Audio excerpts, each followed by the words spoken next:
હે કાકા હો શું કરો ભલામણા? આ જો મરસી વાવી ને મેં કીધું થોડું આની કોર ઓલું આટો મારવા આવ્યો તો મેં કીધું આ કુસો સેથી ઉપાડ લઉં.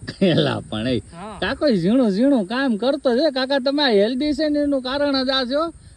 જીતી તમે કામ કર્યા કરો છો ને એટલે છે તમે ગાંઠ પણ છે દેખાતા નથી. આ હું તમને કહી દઉં, આ તમારું જે કામનું જે કામકાજ છે ને એ આખું અલગ જ છે.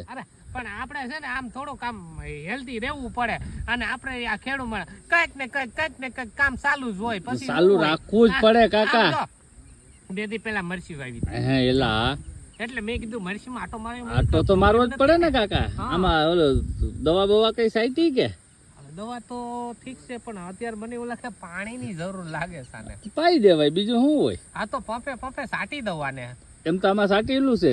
કાલ સાટ્યું તું પરમદી વાવ્યો ને ત્યારે હું સાટતો ગયો તો પણ હવે આ 2 દી થઈ ગયા તો મેં કીધું હવે પાછું મારું વાળું જો સોપાય ને તો આના પછી પૈસા માથે પડશે. હા ઈ તો પડે કાકા માથે તો તમારે ધ્યાન રાખવું પડે ને. એટલે તો તમારે એક તો મરચાઈ ખાવાસ અને ઉપાધિ કરવીસ અને મારે મરચા ખાવા ને બીજાને ખવડાવવા ને.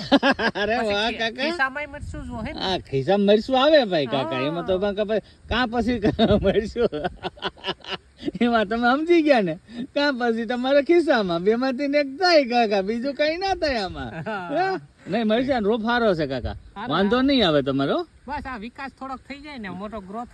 અરે વિકાસ ની તો વાત જ કરો માં. તમારી વાડીમાં નીકળો વિકાસ જ છે ભલામણ. બાપ દાદા 99 વીઘા મૂકીને જાય હારી ના કહેવાય. એના કરતા મોટો વિકાસ કયો?